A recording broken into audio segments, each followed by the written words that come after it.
Parmi les entraîneurs qui t'ont dirigé, il y a Frédéric Antonetti que certaines rumeurs envoyaient à Valenciennes. Nous savons que c'est un coach que tu as particulièrement apprécié à Bastia. Ouais. Que penses-tu de lui? Bah Fred, c'est un monument, hein. C'est une tête brûlée, c'est quelqu'un qui, quand il signe dans un club, se donne à 100%, je dirais même plus que ça, je te donne à 1000%. Il s'investit corps et âme dans son club, et on a vu ce qu'il a déjà fait à Nice. Il a fait beaucoup de bien à Nice, il a fait beaucoup de bien à Rennes, il a fait un truc extraordinaire à Bastia quand on a fait la Coupe d'Europe. Ça fait des dizaines d'années qu'on n'avait pas fait la Coupe d'Europe. Grâce à lui et grâce à son professionnalisme, il a réussi, avec le peu de moyens qu'il avait dans tous les clubs où il est passé, à hisser le club au plus haut niveau et tirer le meilleur de chaque joueur. Donc je dirais que si Valenciennes, VAFC pardon, s'accapare de Frédéric Antonetti, ça serait l'une des plus belles recrues depuis pas mal de temps. Son profil. Son profil, avec le VAFC ? Oui, parce que c'est un profil, il aime les équipes familiales entre guillemets, ce qui ne veut pas dire amateur, attention. Hein. Oui. Familiale, c'est-à-dire que où il y a il y a quelque chose qu'on ressent avec les supporters, il y a un lien très affectif.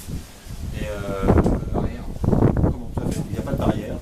Et une communication entre supporters, joueurs, entraîneurs et dirigeants dont il a besoin. Et ça, il sait très très bien le faire. Et il aime ces clubs-là. Donc si demain il doit aller à Valenciennes, je dirais que Valenciennes ferait une bonne opération. Et pour Fred, ça serait aussi une très très bonne chose parce que c'est un club qui peut lui convenir et qui va lui convenir. Message encore. Ouais, un petit message.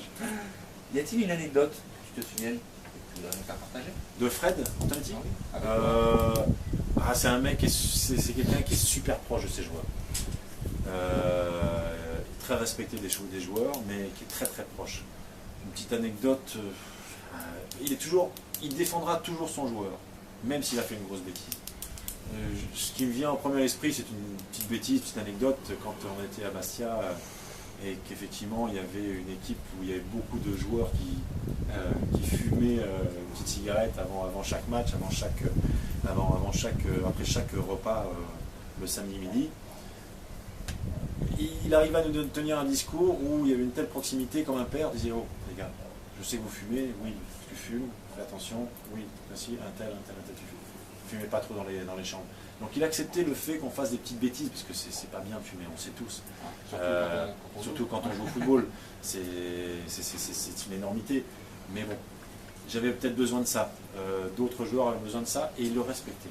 Il respectait les joueurs dans la préparation. S'il y avait des petites failles, il laissait les joueurs faire. Et très peu de joueurs étaient aussi proches très peu d'entraîneurs sont aussi proches des joueurs que lui. Et que voudrais-tu lui dire alors qu'il termine sa mission à Rennes?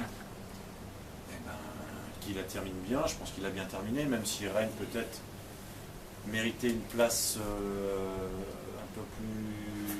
un peu mieux pour les Rennais. Je dirais qu'il n'hésite pas à signer à Valenciennes si demain on lui avait une proposition pour lui. Frédéric, voilà. Fred, si tu m'entends, voilà. un gros bisou et tu tu regretteras pas.